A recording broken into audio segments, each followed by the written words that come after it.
नमस्कार, times now Navbharat पर आपका स्वागत है। आपके साथ मैं हूं राकेश पांडे। शाम के 5 बजने वाले हैं। वक्त हो गया है देश के सबसे पसंदीदा डिबेट शो राष्ट्रवाद का। राष्ट्रवाद यानी देश से बढ़कर कुछ नहीं। मोदी बनाम राहुल, क्या पूरे विपक्ष ने राहुल गांधी को अपना नेता मान लिया? ये सवाल इसलिए क्योंकि राहुल गांधी अब नेता प्रतिपक्ष बन चुके हैं। गांधी परिवार से वो तीसरे शख्स हैं जो संवैधानिक पद पर होंगे। सुनने में तो यह भी आ रहा है कि कांग्रेस की योजना राहुल के नेतृत्व में शैडो कैबिनेट बनाने तक की है, लेकिन विपक्ष में ही विरोध के सुर भी सुनाई देने लगे हैं। राहुल गांधी रैलियों के दौरान कई बयान देकर पहले भी मुश्किलों में घिर चुके हैं। एक बार तो सदस्यता जाकर वापस लौटी, अभी भी मानहानि का केस उन पर चल रहा है। तो क्या राहुल गांधी बदली भूमिका और बदले अंदाज में सदन के पटल पर सीरियस दिख पाएंगे और सीरियस भी उतरा कि मोदी सरकार को घेर सके? बीजेपी कह रही है कि पीएम के लिए लॉन्च होते होते कांग्रेस ने उन्हें लीडर ऑफ अपोजिशन के तौर पर लॉन्च कर दिया। कुल मिलाकर सदन में मोदी बनाम राहुल अब तो तय है। अब इसके रंग कैसे होंगे, राहुल कितना असरदार साबित होंगे, वक्त बताएगा। इसी पर पहले रिपोर्ट देखिए, फिर डिबेट।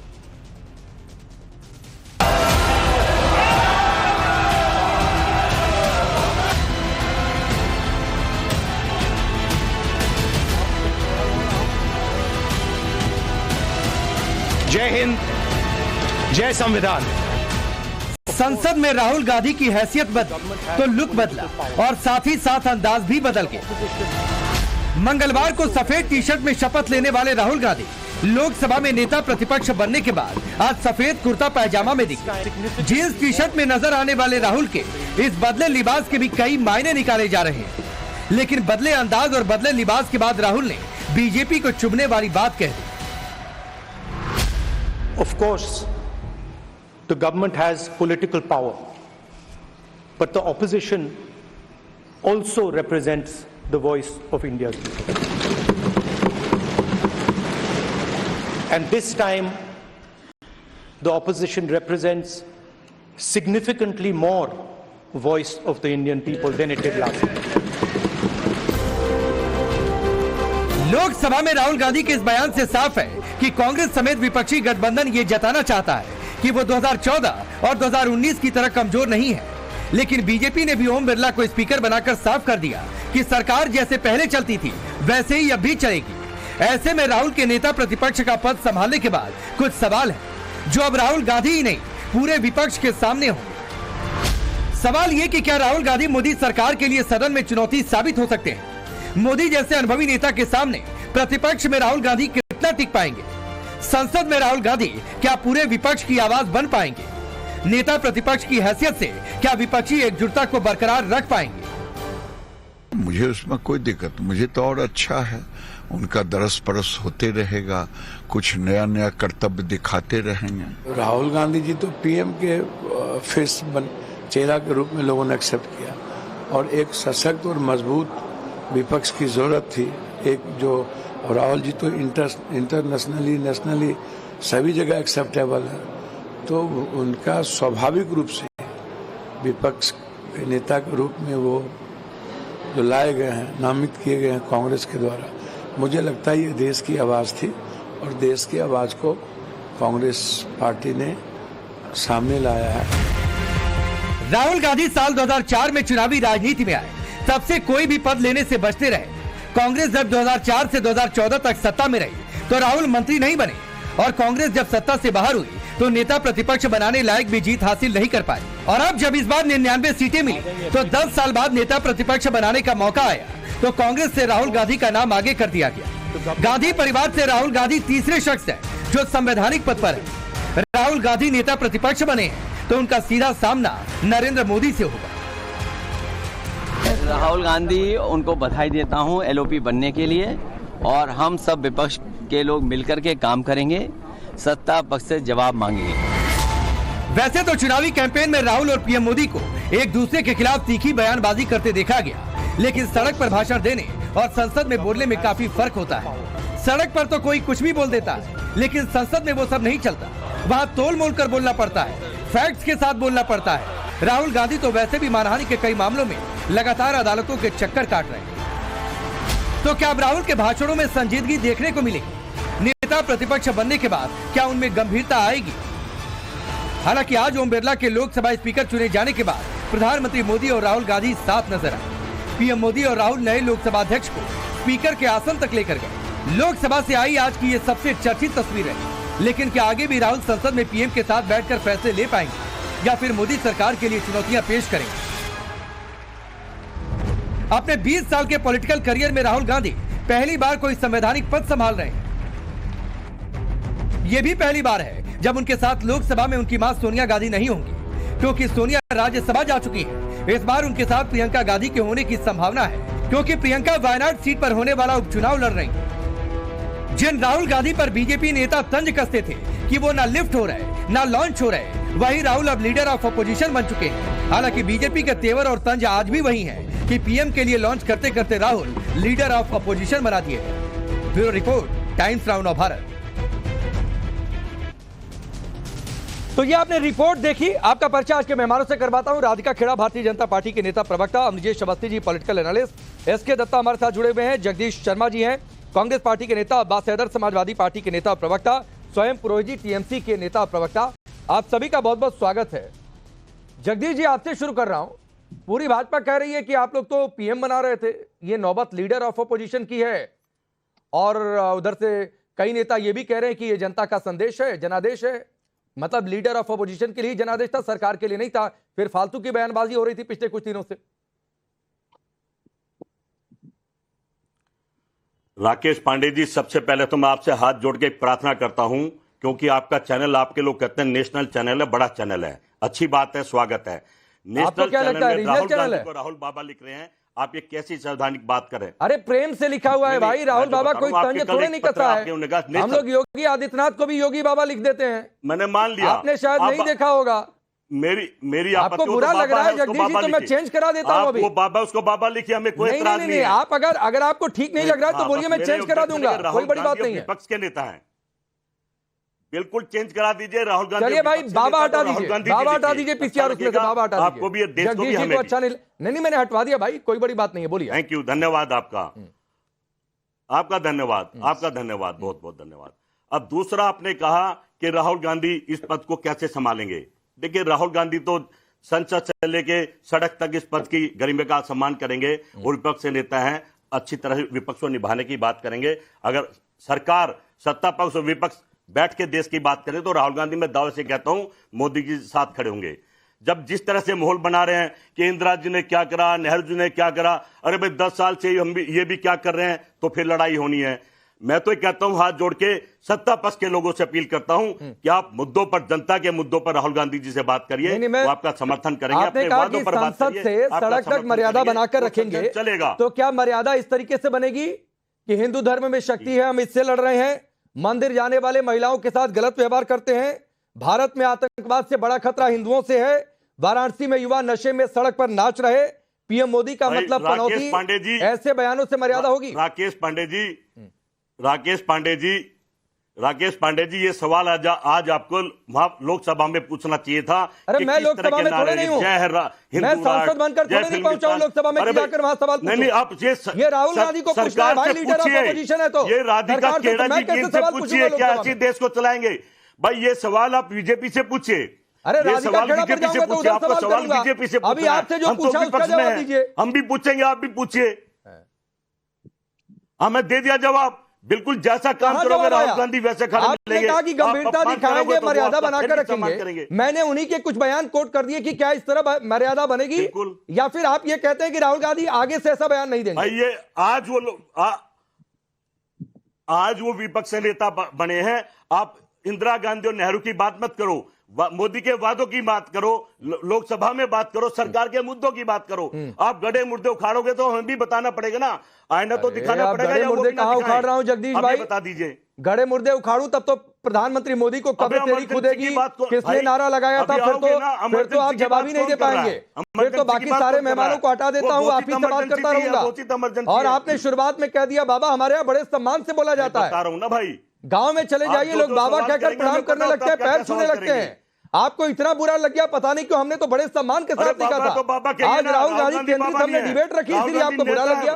भारत का नेता है राहुल गांधी, विपक्ष का नेता है भाई। योगी बाबा तो नेता को बाबा कह देंगे तो अपमान हो जाता है क्या? नहीं, आपको क्या इतनी चिढ़ है? जो भगवादारी है, जो बाबा है, जो सन्यासी है, जो साधु है, इतनी चिढ़ है आपको जगदीश जी? विपक्ष के नेता है राहुल गांधी, और इस चिढ़ के साथ आप कह रहे हैं कि विपक्ष का नेतृत्व करेंगे।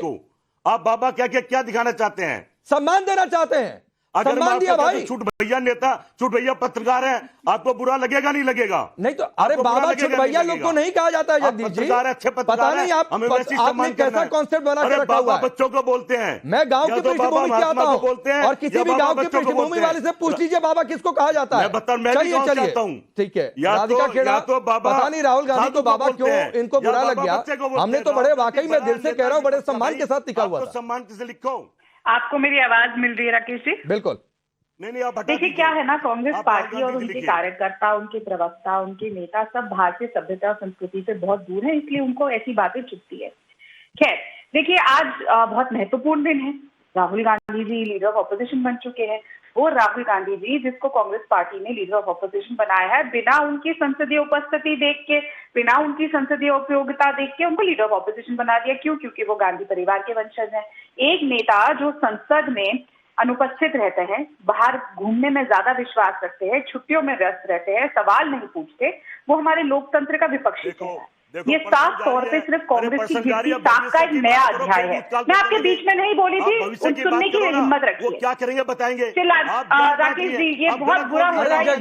जगदीश जी सुनिए ना सर, आप बोल रहे थे राधिका खेड़ा सुन रही थी, राधिका खेड़ा जो कहे उसमें फैक्ट्स के साथ गलती हो आप क्रॉस कर दीजिएगा, वो चुप हो जाएंगी। मैं आपको समय दे दूंगा शुरू कर दिया तो और राहुल गांधी की संसद में उपस्थिति को लेकर पहले भी सवाल उठते रहे, पहले सुन लीजिए फिर मैं आऊंगा आपके पास, पहले सुन लीजिए। बोलिए राधिका, पूरा 2014 में राहुल गांधी का 52% अटेंडेंस था।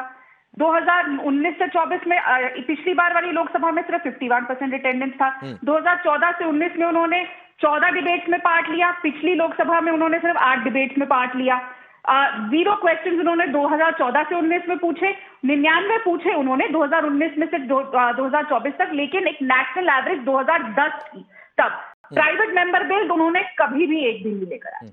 तो ये लीडर ऑफ ऑपोजिशन है। उम्मीद करती हूँ इस नए अवतार को ये सीरियसली लेंगे और सारा समय छुट्टियों का प्लान बनाने में कि वीडियो ब्लॉगिंग करनी है, ट्रैवल ब्लॉगिंग करनी है, उसमें नहीं। बहुत कष्ट होने वाला है राहुल जी को, क्योंकि जिस इंसान को आदत नहीं है रोज पार्लियामेंट जाने की, रोज मुद्दों को जानने की, उनके लिए बहुत कष्टदायक होने वाला है। लेकिन आज एक और भी बहुत महत्वपूर्ण दिन है राकेश जी। आज के दिन एक दलित नेता के सुरेश जी का बहुत अपमान हुआ। और वो कैसे हुआ? पहले तो उनसे नॉमिनेशन भरवा दिया स्पीकर का, और फिर जब वोट की बारी आई तो इन्होंने मना कर दिया जी कि कोई जरूरत नहीं है, वॉइस वोट से चल लेते हैं। कुछ भी इंडी गठबंधन ने जिस तरीके से अपने राजनीतिक भूख का एक नाच पूरे देश के सामने दिखाया, और उस अहंकार के चलते उन्होंने किसकी बलि चढ़ाई? एक दलित चेहरे की, एक दलित नेता की, के सुरेश जी को अपमानित किया। क्यों नहीं वोटिंग कराई उन्होंने? क्यों जब इतना बड़ा ड्रामा रचाया था तो अब क्यों भाग गए? तो ये पहला एज बतौर leader of opposition Rahul Gandhi ji का फेलियर था एज लीडर ऑफ ऑपोजिशन। पहले टेस्ट में तो वो 0 नंबर। जगदीश जी आपको रिप्लाई करना है, कुछ इशारा कर रहे हैं, जल्दी बोलिए, फिर मैं बाकी मेहमानों का रुख करता हूं। देखिए, भारतीय जनता पार्टी के छोटे से बड़े नेता बीमार हैं। जिस आदमी का नाम हमने सम्मान से के राजू पूरा देश जान गया है, किसलिए के सुरेश को खड़ा करा, उसका ही अपमान बता रही है। हम दलित का सम्मान कर रही है, अपमान बता रही है। अरे भाई, के सुरेश को हमने खड़ा कर दिया, ये राधिका जी कह रहे हैं ना, हमने अपमान कर दिया है। इनको समझ में नहीं आते, बीमार लोग हैं, इनसे बात करना भी ठीक नहीं। मानसिक बीमार है, तनाव में है, ये बहुत बीमार हैं। इनको तो राहुल गांधी क्या करा वो देख रहे हैं, राहुल गांधी क्या करने वाला ध्यान ही नहीं दे रही है। ये वही तो है जो राहुल गांधी के आगे पीछे घूमती थी। अचानक अगर वो कह रही है आपने भी 10 सवाल खड़े किए, फिर तो राष्ट्रपति को राष्ट्रपति तक कह दिया गया। नहीं, राष्ट्रपति को राष्ट्रपति तक कह दिया गया। एक आदिवासी राष्ट्रपति बन जाए इस देश में, आप लोग खड़े हो गए थे क्या? किसी सत्ता का भूखा नहीं खड़े हो गए थे क्या विवादी तौर पर? अब मुझे भी बोलने दो ना भाई। नहीं, मैं सिर्फ सवाल आपसे पूछ रहा हूँ भाई, मुझे बोलने दो। ये गलत टिप्पणी मुझे ठीक नहीं लगती है। मैं सवाल का जवाब तो दे रहा हूं। मानसिक तौर पर बीमार है, ये टिप्पणी ठीक है क्या? नहीं, टिप्पणी क्या? फिर राहुल गांधी को लेकर राष्ट्रपति बन जाए, राष्ट्रपति बोल दिया गया, ये टिप्पणी ठीक लगी थी। और मोदी को लेकर टिप्पणी करने वाले आदमी को क्या कहा जाए? मोदी को लेकर टिप्पणी करिए, कुछ नहीं। राहुल गांधी को ऐसी टिप्पणी नहीं सुनेंगे हम राहुल गांधी के खिलाफ। अच्छा, मतलब राष्ट्रपति के लिए ठीक है, अपना धर्म निभा रहा है। नहीं, राष्ट्रपति के लिए ठीक है, पीएम के लिए ठीक है, राहुल गांधी के लिए गलत है। ये भगवान के अवतार हो गए हैं। एक तो 2047 की बात करता एक quick reply Radhika Khera, 20 second, फिर मैं बाकी मेहमानों का रुख करूंगा। इंतजार करिए ना राहुल गांधी का, इंतजार करिए। राकेश जी, जिस तरीके से ये लोग टिप्पणियां करते हैं महिलाओं के ऊपर, हमारी मानसिक स्थिति के ऊपर, ये तो नॉर्मल है। इसलिए तो मैंने पार्टी छोड़ी थी, क्योंकि यहाँ पे महिलाओं का सम्मान नहीं है, कार्यकर्ता का सम्मान नहीं है। इसमें कोई नई बात नहीं है, ना कोई हैरानी की बात है। ये हम महिलाओं को कमरे में बंद कर देते हैं प्रदेश के ऑफिस में, क्या इनसे और क्या उम्मीद कर सकती है? इनके प्रवक्ता ऐसी भाषा बंद करेंगे? बहुत अच्छा है, इनका असली चेहरा लगातार देश के सामने आता है, इससे देश लगातार इनको नकारता है और लगातार इनको ठीक है, कभी ये जीतते नहीं है। हमारे 10 साल से ये लगातार विपक्ष में बैठे हैं नेता इन्हीं हरकतों के चलते। ठीक है, ठीक है। मैं एक एक टिप्पणी अब्बास हैदर और स्वयं पुरोहित आपसे, और सवाल बहुत सीधा सा है और छोटा जवाब रखिएगा सर, फिर दोबारा मैं आऊंगा आप लोगों के पास। पहले स्वयं पुरोहित आपके पास, क्या राहुल गांधी विपक्ष के सर्वमान्य नेता के तौर पर आपको स्वीकार है? क्योंकि अब लीडर ऑफ अपोजिशन बने हैं तो जाहिर सी बात है नेतृत्व करेंगे ही करेंगे, और अगर नौबत आ गई होती सरकार बनाने की तो शायद कांग्रेस आगे नाम करती कि भाई पीएम भी बन जाए। नहीं, देखिए ये बहुत जल्दबाजी है, आप इस तरह की बात कर रहे हैं। देखिए पश्चिम बंगाल की नेत्री, हमारे तृणमूल कांग्रेस के नेता पश्चिम बंगाल की तरफ से लीडर मतलब जो पार्लियामेंट में है, उनका नाम है सुदीप बंदोपाध्याय। हमारी पार्टी की तरफ से जो हमारी पार्टी का प्रतिनिधित्व, जो बंगाल की बात करेंगे, जो तृणमूल कांग्रेस के बारे में बंगाल की जनता की बात करेंगे, उनका नाम है सुदीप बंदोपाध्याय। चूंकि कांग्रेस पार्टी हमारे इंडिया गठबंधन की सबसे बड़ी पार्टी है, और इंडिया गठबंधन जब बना था तो उस इंडिया गठबंधन को दाम देने में हमारी नेत्री ममता बनर्जी ने प्रमुख भूमिका निभाई थी। और आज नतीजा वही है, और राहुल गांधी ने जो परिणाम आए हैं चुनाव के बाद में, सबसे बड़ी पार्टी इंडिया गठबंधन में कांग्रेस पार्टी है। मतलब मैं ये मान लूं कि राहुल गांधी सिर्फ कांग्रेस पार्टी के नेता है विपक्ष में, आपके नेता सुदीप बंदोपाध्याय है। जी हाँ, लोकसभा के अंदर में हमारे नेता सुदीप बंदोपाध्याय है, और राज्यसभा में टेरेक ओब्रायन है। हमारी नेत्री ममता बनर्जी ने जिनके नाम को भेजा है जी राज्यसभा के अंदर में, हमारी नेत्री ममता मैं बिल्कुल समझ गया, मैं बहुत अच्छे तरीके से समझ गया। अवनिजेश जी शायद आप भी समझ गए होंगे, राहुल गांधी सिर्फ कांग्रेस के नेता है, विपक्ष के, टीएमसी के नहीं, सपा के नहीं। सपा के लिए तो खैर हालांकि पूछूंगा मैं। राकेश जी, इन दोनों पार्टियों ने अलग अलग इलेक्शन लड़ा बाकायदा। पश्चिम बंगाल में एक दूसरे को खूब गालियां दी गई हैं, खूब क्रिटिसाइज किया गया, आलोचना की गई। अधीर रंजन चौधरी ने ममता बनर्जी के बारे में क्या कहा, और ममता बनर्जी ने अधीर रंजन चौधरी को कैसे बीजेपी का एजेंट कहा, ये बिल्कुल सबके सामने है। चुनाव अलग अलग लड़ा है, दोनों में कोई भी कॉमन बात नहीं है। तो इसलिए ये तो बात छोड़ दीजिए, इस पर इनका आपसी मसला है, ये जिस मर्जी को माने ना माने इनकी। लेकिन महत्वपूर्ण बात आज राधिका जी ने एक बहुत अच्छी बात कही कि एक व्यक्ति को आप नॉमिनेशन करवाते हैं, उसको पूरे देश में ये कह करके कि हम दलित को बनाना चाहते हैं, उसके बाद आपने वोटिंग की मांग भी नहीं की और सार्वजनिक रूप से आके कहा कि हम डिवीजन नहीं चाहते। मतलब उसको सिर्फ आपने एक वहां पर खड़ा करने के लिए, नॉमिनेशन फाइल करने के लिए सिर्फ रखा था। आप बिल्कुल भी गंभीर नहीं थे इस बात को लेकर। अवनिजेश जी, वो जो आप बात कह रहे हैं बिल्कुल ठीक है, लेकिन मैं उसके आगे की चर्चा कर रहा हूं। नहीं Rakesh ji, Rahul Gandhi leader of opposition बन गए, आप सुन लीजिए फिर उसमें ऐड कर लीजिएगा। लेकिन पूरे विपक्ष को एकजुट रख पाएंगे? क्योंकि अभी सुगबुगाहट बहुत सारी सुनने में आने लगी है। कोई कह रहा है भाई डिवीजन क्यों नहीं करा लिया, कोई कुछ कह रहा है पहले कल तो टीएमसी वोट ही नहीं करने वाली थी, इनके फेवर में ही नहीं थी। बहुत सारी बातें सामने आ गई थी, उनसे राय नहीं ली गई थी के सुरेश के नाम को लेकर। राकेश जी, यही बात है, मैं इसी बात को कह रहा हूं कि डिवीजन क्यों नहीं मांग की गई, क्योंकि उसमें मालूम चल जाता है कि 234 की बात जो ये कह रहे हैं इंडिया अलायंस की, वो 234 वोट भी नहीं मिलते और एनडीए को 293 से बहुत ज्यादा वोट मिलते। सिर्फ इसी कारण से वहां पर डिवीजन नहीं करवाया गया कि वो पोल ना खुल जाए, वो सामने ना आ जाए। लेकिन एक और महत्वपूर्ण बात है, आपने राहुल गांधी जी के कई बयानों का जिक्र किया।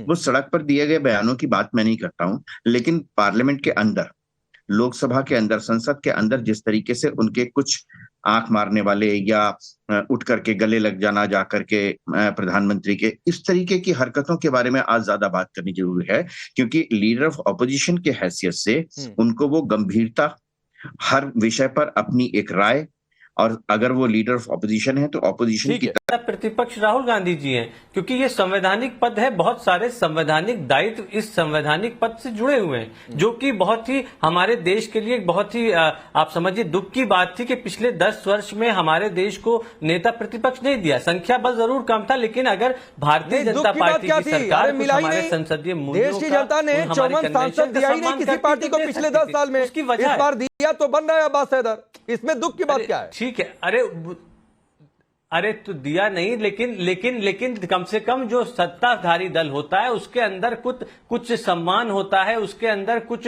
ऐसी चीजें होती हैं जो लोकतंत्र के लिए बहुत जरूरी है। हम कोई अध्यात्मक लोकतंत्र में नहीं रहते, हम संसदीय लोकतंत्र में रहते हैं। यहाँ पर पार्लियामेंट का जो महत्व है वो समझना महत्वपूर्ण है। यहाँ पे जो प्रधानमंत्री होता है निश्चित रूप से लोकसभा में उसका बहुमत होगा, लेकिन इसके बावजूद डिबेट क्यों होती है पार्लियामेंट में? क्यों पार्लियामेंट में बिल पास किए जाते हैं? ताकि जो सकारात्मक राजनीति है, जो सकारात्मक विपक्ष की बात है वो सामने आए। सरकार की अगर कुछ गलती हो तो उसमें सुधार करे। लेकिन पिछले 10 वर्ष से हम देखते चले आ रहे हैं कि सरकार अपनी मनमाफिक फैसले लेती चली आ रही है, किसी मुद्दे पे कंसेंसस नहीं हुआ। आज हमने देखा अभी ये नई सरकार बनी है, 2 मामले हुए, चाहे वो प्रोटेम स्पीकर का हो चाहे लोकसभा स्पीकर का हो, दोनों विषयों में कंसेंसस बनाया जा सकता था और विपक्ष को साथ खड़ा किया ना अपने उम्मीदवार। लेकिन सरकार की मंशा एक ही है कि भाई हमें विपक्ष को अलग रखना है। अब्बास हैदर क्या हुआ? नॉमिनेशन ही नहीं फाइल करना चाहिए था जब आप लोगों के पास नंबर नहीं था, होने देना चाहिए था निर्विवादित। फिर तो आप अरे तो ये संदेश था, ये संदेश था। अरे तो असली संदेश तब जाता अब्बास हैदर जब वोटिंग करा लेते, जनता पार्टी पता चलता कि कितना नंबर आप लोगों के पास है, तब असली संदेश आता। अगर वाकई संदेश देना ही मंशा था तो आप अगर हमारे देश की जो प्रक्रियाएं हैं, जो परंपराएं हैं, उनको खंडित करेंगे, हमारे मूल्यों कोई खंडित नहीं बैठेंगे। मैं सिर्फ ये कह रहा हूँ अब्बास भाई कि अगर वाकई संदेश देना चाहते थे तो वोटिंग कराते तो ज्यादा संदेश जाता कि जितना विपक्ष है वो एकजुट होकर वोट कर रहा है कि नहीं कर रहा है। बीजेपी को सिर्फ 293 मिल रहे हैं, 300 मिल रहे हैं, कर रहा है पूरे देश का। देखिए पूरे देश का विपक्ष एकजुट है और विपक्ष को एकजुट करने के लिए किसी एक नेता से ज्यादा देश की जनता है। उस देश की जनता ने पूरे विपक्ष को एकजुट किया है। ये जो इंडिया गठबंधन बना था, तभी एक पार्टी को 100 सीट भी नहीं दी, तभी एक पार्टी को अब्बास भाई 100 सीट भी नहीं दी। चलिए मैं एसके दत्ता के पास जा रहा हूं। एसके दत्ता साहब, एक बड़ा चैलेंज राहुल गांधी के सामने जो अवनिजेश जी कह रहे थे थोड़ी देर पहले, वो है गंभीर होने की चुनौती, सदन में उपस्थिति बढ़ाने की चुनौती। क्योंकि अब तो ठीक है, अब मोदी नेता है, वो विपक्ष के नेता हैं, तो मोदी बनाम राहुल तो होगा, लेकिन उपस्थिति भी चाहिए, गंभीर छवि भी चाहिए। बिल्कुल सही बात है। बधाई देता हूं कि श्रीमान Rahul ji leader of the opposition बन गए हैं। लीडर ऑफ द ऑपोजिशन एक गरिमा का पद होता है, इसको शैडो प्राइम मिनिस्टर का पद कहा जाता है, और उम्मीद है कि उस गरिमा को बरकरार रखेंगे श्रीमान राहुल जी। जिस तरह के संसद के अंदर उनकी हरकतें रही है, आंख मारना, लपा झपा देना, उम्मीद है कि इस तरह की चीजें इस बार नहीं हो। राहुल गांधी जी का कुछ ट्रैक रिकॉर्ड के बारे में बता देता हूं। 2019 से लेकर 2024 तक का स्टैंडिंग कमेटी तमाम जितने सारे हैं, उसकी एक बहुत महत्वपूर्ण स्टैंडिंग कमेटी है, standing committee on defence. Standing committee on defence में राहुल गांधी जी उसका सदस्य रहे हैं। स्टैंडिंग कमेटी ऑफ डिफेंस की 2019 से लेकर 2024 तक, चुनाव से पहले तक, एक भी मीटिंग पे शामिल नहीं हुए हैं श्रीमान राहुल जी।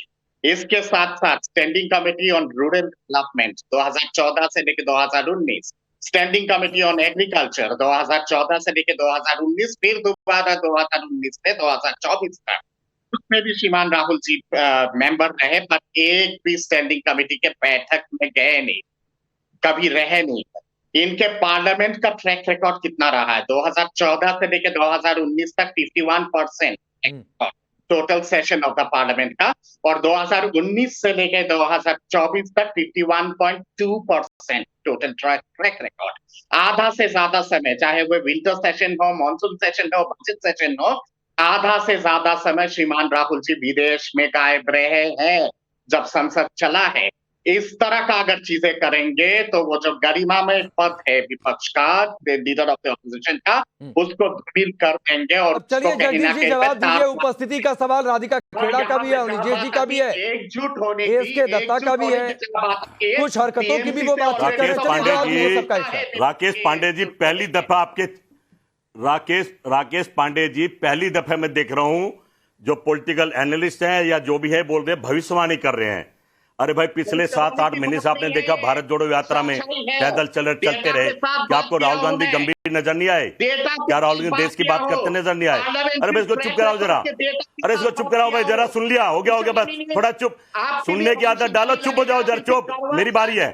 राकेश पांडे जी थोड़ा चुप तो सुनो सही। एसके दत्ता जी आप, अरे भाई सुनना क्या बोल लिया तुम्हारा जो बोलना था। राहुल गांधी के पीछे पड़े हैं, भविष्यवाणी की बात कर रहे हैं। भविष्यवाणी तुम भगवान हो गए क्या? 2047 की भविष्यवाणी कर रहे हैं क्या? आगे भविष्यवाणी कर रहे हैं भाई, समय राहुल गांधी आज विपक्ष के नेता हैं, ट्रैक रिकॉर्ड अतीत का होता है, भविष्य का नहीं होता है। नेता हैं। अब भाई बताता हूँ आपको, थोड़ा इंतजार करिए। राहुल गांधी जी का आपने भारत जोड़ो यात्रा नहीं देखी, आपने नए यात्रा नहीं देखी। राहुल गांधी पैदल चले, दिन चले, रात चले। भाई मेरा कहने मतलब भविष्यवाणी मत करो। राहुल गांधी विपक्ष के नेता बने हैं। बोलिए। राहुल गांधी जी को बड़ी जिम्मेदारी मिली है, विपक्ष के नेता हैं, वो निभाएंगे, क्योंकि हमने देखा पिछले कुछ दिनों में भारत जोड़ो यात्रा भी दे रही है। बीजेपी सोच रही थी यहाँ गिरे, वहां गिरे, यहाँ रुके, वहां रुके, वो चलते रहे, 10,000 किलोमीटर चल गए। 10,000 भाई इसको चुप करो ना, इसको चुप करो यार, कौन बैठा दिया? चुप करो जरा, सुनो पहले आपके बारे में मैंने बोला था। मेरी दो बातें, तो राहुल गांधी को जो जिम्मेदारी मिली है, एक मिनट, मेरी दो बातें हैं। एक minute Jagdish ji please sir, please. एक तो एसके दत्ता साहब अभी आप शांत रहेंगे और जगदीश जी को सुनेंगे, वो आपको सुन रहे थे। और दूसरी बात जगदीश जी, ये इसको उसको क्या होता है सर, थोड़ा सा शब्दों का ध्यान रखिए। चलिए अपनी बात रखिए। अरे भाई जो बोलेगा बदतमीजी कर रहा है यार। अरे नहीं सर, आप नहीं तय करेंगे, मैं नहीं बोलूंगा, प्लीज बदतमीजी मत करो मेरी बात में। मैं बैठा हूं यहाँ पर कि कौन बदतमीजी कर रहा है, कौन किस तरीके से बात कर रहा है। इनको चुप करो, तो ये मुझे तय करने दीजिए। आपने कहा मैं शांत करवा रहा था उनको, इनको चुप करो, तो प्लीज वो शांत है, बोलिए, लेकिन शब्दों का ध्यान रखो। ठीक है, शांत करा दो ना। हाँ, राहुल गांधी जी विपक्ष के नेता बने हैं, ये जो भविष्यवाणी कर रहे हैं, समय आएगा पता लग जाएगा, एक भी दिन मिस नहीं करेंगे। वो जिम्मेदारी को समझते हैं, वो उस परिवार से आते हैं जिस परिवार में 2 प्रधानमंत्री ने देश के लिए अपनी प्राण न्यौछावर कर दिए हैं। इतिहास है उनका, आप कैसी बात करें, उनका इतिहास है, जिन्होंने आनंद मोहन दान दे दिया, अपना भवन दान दे दिया। तो मैं कहता हूं कि राहुल गांधी, मैंने कहा ना बाबा हटाओ, मैं राहुल गांधी को समझता हूं, बहुत नजदीकी से समझता हूं। राहुल गांधी बहुत गंभीर आदमी है, हमेशा जो बाबा पर जाकर अटक गए भाई। राधिका खेड़ा, जगदीश शर्मा जी की सुई बाबा से आगे बढ़ी नहीं रही है, लेकिन वो एक भरोसा दिला रहे हैं कि ट्रैक रिकॉर्ड की बात मत करिए, राहुल गांधी बदल गए हैं और बदले हुए राहुल गांधी नजर आएंगे। यस यस, देखिए ये बात तो हम कई सालों से सुनते आ रहे हैं, राहुल गांधी बदल गए, राहुल गांधी बदल गए। हर बार एक वो नई चीज करते हैं, कभी आंख मारते हैं, कभी गले मिलते हैं और कभी हाउस नहीं चलने देते। अगर वो बदल गए होते तो जिस तरीके से के सुरेश साहब की नॉमिनेशन भराई गई और उसके बाद इलेक्शन नहीं करवाया गया, कहा वॉइस मत से आप पास कर दीजिए, ये बदलाव है क्या?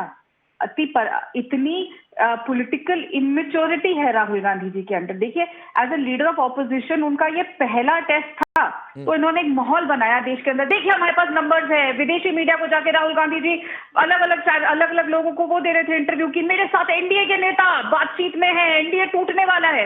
अरे अपना घर संभल नहीं रहा, दीदी से आप बात नहीं कर पा रहे, वो रोना रो रहे थे कि राजनाथ सिंह जी ने कॉल बैक नहीं किया। यहाँ पे खुद पता चलता है कि इनके घर में दीदी से ही इन्होंने बात नहीं करी, वो भी आज सुबह करी। तो सामने ये प्रॉब्लम आई कि जब दीदी ने मना कर दिया कि हम साथ नहीं देंगे, तो उन्होंने कह दिया अब हम चुनाव। अच्छा हुआ क्या था, मेरे पास समय थोड़ा सा कम है, स्वयं पुरोहित जी हुआ क्या था भाई?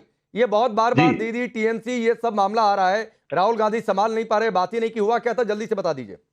नहीं, देखिए राहुल गांधी को सबसे पहले तो हमारे नेता अभिषेक बनर्जी ने शुभकामनाएं दी है, वो जब नेता प्रतिपक्ष बने हैं। रही बात है कि कांग्रेस पार्टी प्रतिपक्ष का नेता अगर कांग्रेस पार्टी का बना है, कांग्रेस पार्टी के पास नंबर है इस बार, तो उनका बना है। इंडिया गठबंधन के पास में जितनी भी पार्टियां हैं, चाहे इसके पास में चाहे 5 पार्टी भी अगर कोई किसी दल के पास में है, तो वो भी इंडिया गठबंधन में शामिल है। तो इंडिया गठबंधन जो विपक्ष की आवाज नहीं है, वो जनता की आवाज उठाएगा, वो जनता के मुद्दे उठाएगा, वो महंगाई और बेरोजगारी के मुद्दे। नहीं, मैं ये जानना चाहता हूं कि मिसकम्युनिकेशन हुआ था ना, बस मैं ये जानना। जी एकदम हुआ था, जी एकदम हुआ था, वो जरूरी है। वो राधिका जी हो गया। अच्छा चलिए, वक्त इतना ही है, कम्युनिकेशन ही मिस हो गया था जगदीश जी, तो कैसे विपक्ष को एकजुट रखेंगे भाई?